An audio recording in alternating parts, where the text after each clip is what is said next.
Hey YouTube, we are officially 1 week into this new season of GBL, and what we're going to do in this video is we are going to go over my best guess at what the meta is, where we're going from here, how do we team build, what is the best Pokemon, what are the worst Pokemon, what is overranked, what is underranked, what we think the meta is going to be, and why. So, I've done a lot of analysis of these Pokemon already in my Beyond the Hype, where I try to take a little more objective look, giving you like, okay, here's the strengths, here's the weaknesses, here's how it compares to other Pokemon. So to tell you like whether you need to invest in these Pokemon or not. But what we're going to do here is going to be my psychic forward-looking analysis of where I think the meta is going to go. And that is based on nothing more than my 23 seasons or 24 seasons or whatever season we are on of GBL experience. So if you have played the first week of GBL, you will notice it is very bug heavy. And that is not surprising when multiple bug moves got buffed substantially. So we have bug Pokemon and we have Pokemon with bug type moves. So as you can see, Fortress as a bug Pokemon, number 2 with bug bite buff, Golisopod as a bug with Fury Cutter, and then you have some non-bugs Pokemon with bug type moves. Samurott, number 7 with Fury Cutter, Gligar, number 8 with Fury Cutter, right? Matang, number 15 with Fury Cutter. So right off the bat, we are seeing a lot of Pokemon with bug type moves in the top 20. That is the biggest difference from previous seasons. I have used the bugs multiple times. I've used every Pokemon that I mentioned on that list. And every single one of the videos, I say the exact same analysis. In neutral situations to positive situations, like if you get against a Psychic or a Dark where bug hits super effective, but even if you don't get in that scenario, if you get into a neutral situation where bug hits neutral, these Pokemon feel good. The bug bites really add up on Fortress and Araquanid if you want to use that as a bug bite user.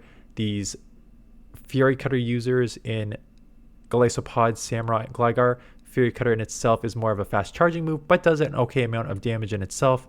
So having these fast chargers with a move that does a little bit of damage, getting to their charge moves quickly, Gligar and Golisopod, and maybe even Samurott, I still prefer for Alligator, but even Samurott, they should all have play in themselves. The problem is when these bug moves become resisted. Now, because Fury Cutter is such a fast charging move, it's a little less of an issue there because you're still getting to your charge moves in a timely manner, right? Samurott still getting to Hydro Cannons in 10s. Gligar still getting to Aerial Ace in 10, Dig in 13. What was the other one? Matang still getting to the Psyshocks in 10. So it's less of an issue if those moves are resisted. I still think the speed of these moves and the flexibility of these Pokemon still make them relevant. The problem is when all these bug bite users, Araquanid and Fortress, run into something that resists them. And the problem with bug is it is resisted by 7 typings, and I should have written them down, but there are, let me just see if I can just like look at the typings here. But there are 7 typings that resist. Poison is 1, Steel is 1, Fairy is 1, Fire is 1, Flying is 1, and there's a couple others. So there's like 7 typings out of the 18 that resist bug. So when you get into the scenario where you need to rely on your bug fast move and 7 typings of Pokemon, which are very, very prevalent. Ghost, I don't know if I said it, Ghost is one that you will see constantly, resists bug. These Pokemon are overranked. So I think Fortress and Araquanid and anything with the slower charging bug moves will probably see a decrease in the rankings. I think maybe your Golisopod and Samurott and Gligar, maybe they fall a little bit, but probably not as much because, again, Fury Cutter is a fast charging move. Okay, so those are all really the buffed Pokemon and what happened to them, why they've risen in the rankings. Like I said, I expect all of them to either to slightly go down like Golisopod and Samurott and Gligar, to more substantially. I do not see Fortress in the top 10 given the amount of things that resist bug. So the question is, if there's still going to be some bug in this meta, what does that mean? And I think the overall big winner this season, even though nothing really got buffed, has been Ghost. And why Ghost has really been dominating is because of a couple reasons. One, bug is scaring off a lot of the Darks, right? Malamar, which was a top, I haven't seen one Malamar yet, and maybe again it's early, they may come back later if there's less bug, but Malamar is down to the 70 rank, not a ton of those. The only Darks you're really seeing are the ones that neutralize it, like Mandibuzz, It's half flying, so that neutralizes the bug weakness. Sableye, half ghost, neutralizes the bug weakness. Or Morpeko, which is just like, fast nuke type Pokemon that you can nuke or bail sort of thing. So a lot of the dark Pokemon, or I guess you're seeing some Moltres because Fly is on this Pokemon now, but again, half flying. So the dark you're seeing are the ones that can neutralize that bug weakness. Otherwise, dark has decreased a bit. So one of the two weaknesses to Ghost has been dark, so less of that is strong. The other thing that you're seeing less of so far this season is fighting. And that is because, I think a couple reasons. One, because bug is buffed a lot. So you're seeing a lot of bug and counter. Although it's such a weird one. I hate when they do this, but it happens a decent amount of times where your moves are resisted by each other. So for example, bug is resisting fighting and fighting is resisting bug. So while there are more bug users where counter and karate chop and close combat and all these moves are resisted, at the same time you are taking resisted from Fury Cutter and bug bite and stuff yourself as a fighter. So they kind of offset each other, but for the most part, it's not only just because there's more bugs, there's more poisons. And poisons also resist bug. A lot of Pokemon now have acid. I just went over the other day, Dragalge feels way, way, way better with acid. Right? So now you have some acid users. I saw Shadow Vic more, or even Vic, that is out there a lot more with acid. So you are starting to see more poison users. So because you're seeing more poison and Ghost resist poison and Ghost resist bug, you are in a pretty good scenario. And because of this, the other typing I have been seeing more of is Steel. And that is because what I just said, bug and poison are on the rise, and there's another typing that resists both of those, and that is Steel. So then you have your, I've seen Bastiodons and Carbangs come back out. You got your Corviknights that are everywhere now. And then some people are using like still Tinkaton and Shadow Scizors everywhere. So I think your Steels are going to see a heavy lift as well. So I think bug will probably decrease a bit. I think ghosts will remain very prevalent. And then I think it's going to be filled in once everyone has their fun using all the Pokemon. I think it's going to be filled in with a lot of Pokemon that have just been very meta over the season and is safe across all of these typings. So I would expect to see a lot more Diggersbys. I use Diggersby this week. It feels strong. You have Fire Punch for bug and steel and Scorching Sands for steel and just neutral in a lot of situations. Less fighters. So that's one of your weaknesses. Less fighters. You don't need to worry about that as much. So I can see Diggersby, Lapras. I'm going to ignore the ghost. You're going to see a lot of Dusknoir, Dusclops, Corsola. Like the ghosts are going to be out there. Feraligatr will be back. Tinkaton will be, again, it's a steel, but that should be back more. All these Pokemon that had play in the previous Credilli, even though it has, whether you want Acid or Bullet Seed, all these Pokemon will be back to their normal meta form because generally they are all safe against what is out there right now. Ground is the weird one. Gligar seems like a must-use ground. I think it's back as a safe swap. I think the Aerial Ace dig coverage that always made it so strong in the past is going to be even more relevant now. So I think Gligar's going to be back. But that takes me to the ground situation. And again, there's safety in some of these Pokemon that have always been meta. Clodsire will be out there. Diggersby will be out there. What do you do with the Mudslap users? And the Mudslap users, I would love to hear your thoughts in the comments. I do not know where the Mudslap users are going to go. Pro, more steel and poison. Super effective. You should be out there more. Even more, some electric buffed. So 3 typings where ground does super effective against. Electric, poison, and steel. More of those should be more Mudslap users. But more bug is one of the main issues for these Pokemon.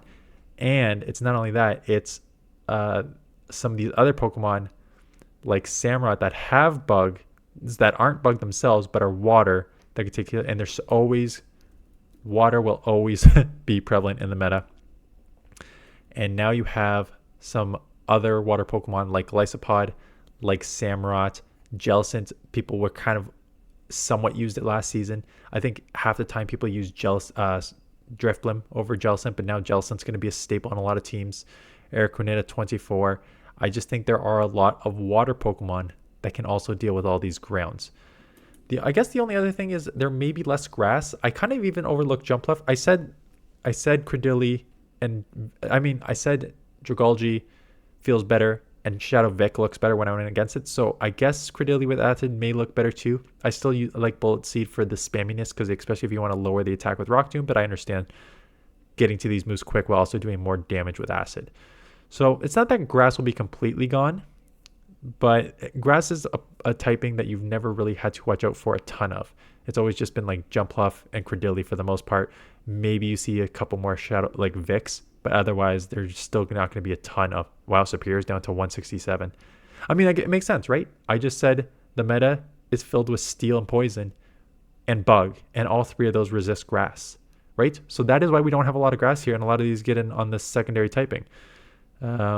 Because grass is resisted by those three typings that were there. So it makes sense that some of these grass typings have left, which would make ground better. So, the more I talk, the more I'm convincing myself that ground may have more, like a decent, I don't know about more play, but maybe similar play to previous seasons.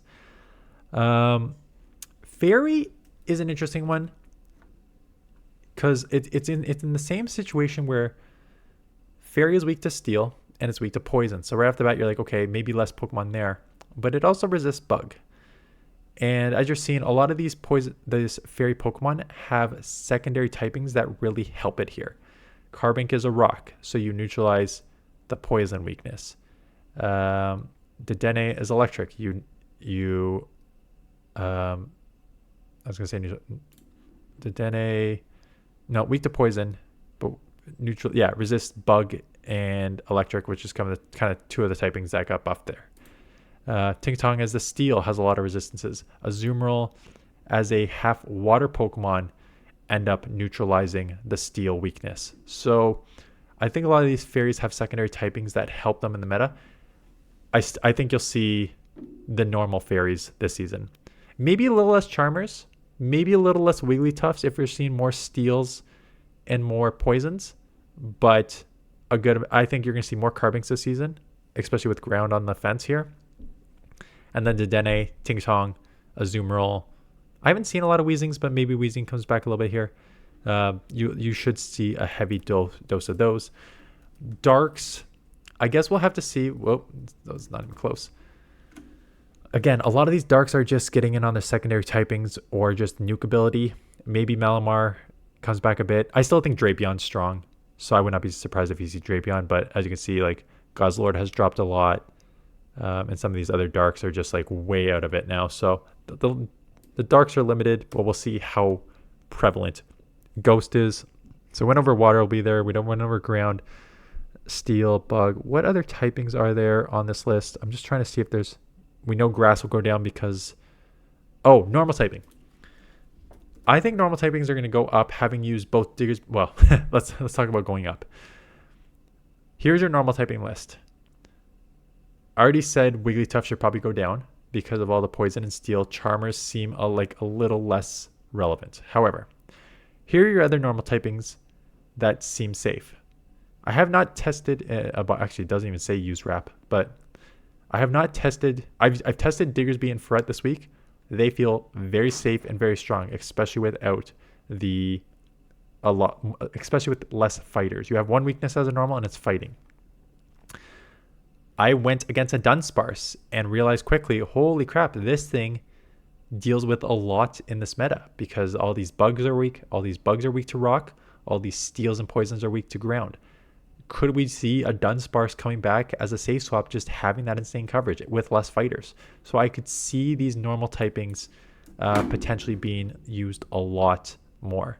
Flying in themselves, I think a lot of these flyers just have secondary typings which help them. Yeah, like Corviknight as a flyer has that secondary typing of Steel, which helps. Gligar has that ground typing, which helps.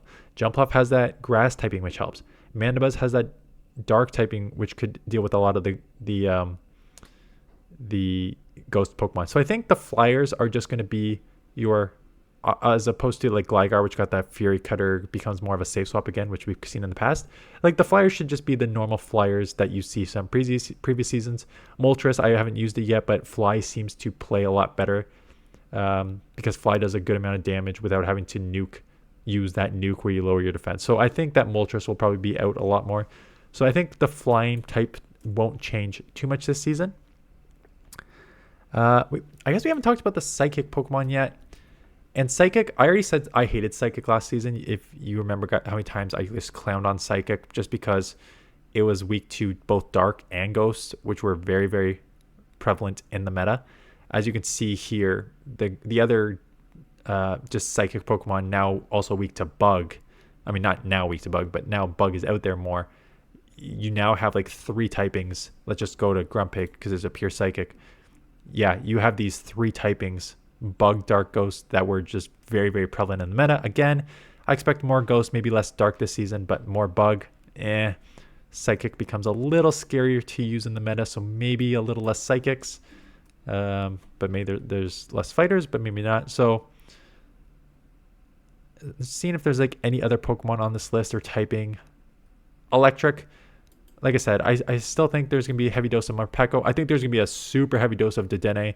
I've used it and gone against it multiple times, and that parabolic charge when you buff your defense 2 to 3 times can be very deadly, which again, weak to ground and poison, so we know poison's going to be there. Maybe we see the ground again. Is there any other typings or Pokemon on this list that really stand out to me here?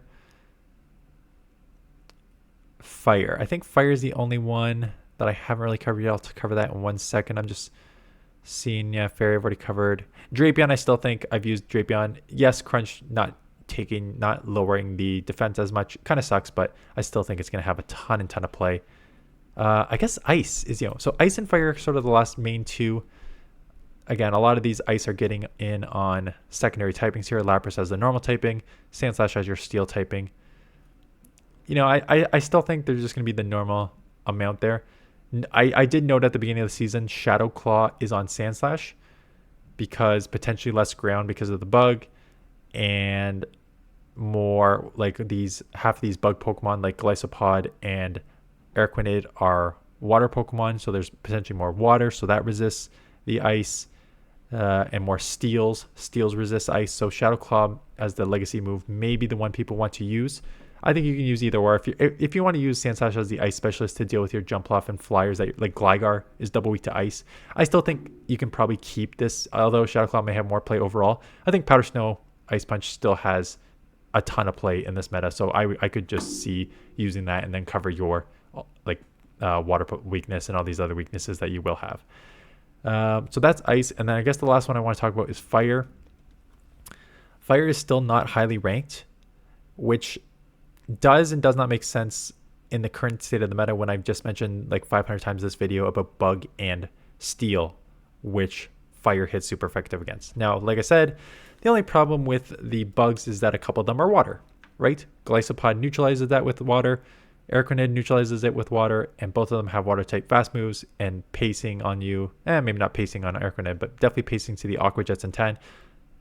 And then Rock, I said there's going to be potentially more Rock in Carbink. I guess I didn't cover this fully, but I said there's going to be probably more Rock in Carbink and Bastion, which are weak there. I just went over how ground can beat you, and there's a ton of water in this meta in general. So Fire is still one of those. It's like, yes, it will have play.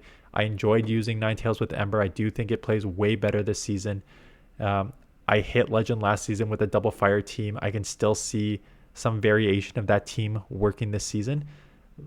But unfortunately the weaknesses remain here with your rock, ground, water weakness, despite you picking up a lot of resistances and a lot of good matchups against some of these Pokemon that are buffed. So I don't know, I don't want to say I'm going to start with this. We'll do that in 3 weeks. We'll be like, okay, here are actually I probably won't do that. I'll just go over the teams I used and the pros and cons of it. But if we're looking for what is going to be safe, what team should you use, you truly could, and again, don't use this team, I'm just thinking off the top of my head here, but using some sort of variation of your normal strong Pokemon, Clodsire, Dusclops, Corsola, Lapras, Gel Center for Alligator, Diggersby Ferret, you know, these newer Pokemon like Golisopod and Gligar, putting those three together in some sort of order and combination that makes sense is probably going to get you where you need to be for this season of the Great League meta. This is not like the season where they nerfed counter and it's changed the meta substantially. This is not like the season where they nerfed wing attack and the meta changed substantially. They've added a bunch of bug Pokemon. They've added a bunch of poison Pokemon. There will be more poison and bug meta Pokemon than there previously had been. But for the most part, your meta Pokemon from previous season are still going to be very, very relevant today. Maybe with a little less dark, maybe with a little less fighter. But overall, the meta will not change significantly enough. And the electric. And like I said, I think Dedenne is going to be everywhere because it truly does feel substantially better with Parabolic Charge. But that is basically my analysis of the season. Again, my true question mark is your Mudslap users like Gastrodon and Marowak, where they were so strong in previous seasons and they were just staples on everyone's team. I don't know where they're going to be this season. That is truly my only question mark. Because again, super effective against 3 typings that got buffed, Poison, Steel, and Electric. So on the surface, that seems fantastic. And Grass has gone to a little because of all these bugs and steals and grounds and not and poisons. So maybe with less Grass, there's still a ton of play for these users. But there is more fly. There's more flying this season than there has been in the past few seasons, right? To have Corviknight, Gligar, Jumpluff, and Mandibuzz, to have 4 flyers in the top 12 is a huge change when we had like 1 flyer in the top 35 in the previous couple seasons. Actually, maybe 2, Mandibuzz and Jumpluff, before Corviknight came in. Like we've had, when Wing Attack got nerfed, we had like 2 flyers in the top 30 to 40 in previous seasons. But now having 4 in the top 12 is a substantial change. So I think there'll be more flyers. So yes, you'll have less grass worries as a ground. I think you're going to have more flying worries as a ground Pokemon. I guess Talonflame too, which is kind of low ranked in the 104, but Talonflame was on a lot of teams too. Anyways, those are my thoughts. I hope that was coherent enough. Only 22 minutes. I thought it'd be longer than that. But let me know your thoughts on the meta. What did you use that you liked? What did you use that you didn't like? Where do you think the meta is going? Whether you think my analysis is correct or incorrect. Love to know your thoughts, whether I agree or disagree. We'll see. But yeah, again, look at those ghosts right at the top, right? Dusclops, and you have 4 ghosts in the top 18. So you have 4 flyers in the top 12. You have 4 ghosts in the top 18. You have 1, 2, 3, 4 waters in the top 14. And 3 to 4, yeah, I guess 4. Clodsire, Gligar, Diggersby, Steelix, and Stunfisk. So in 5 grounds in the top 20. So seems like it's going to be a same old meta just with a few different Pokemon. But love to know your thoughts, so drop those below. Thanks for watching. We'll do some top teams tomorrow, and I will see you guys in the next one.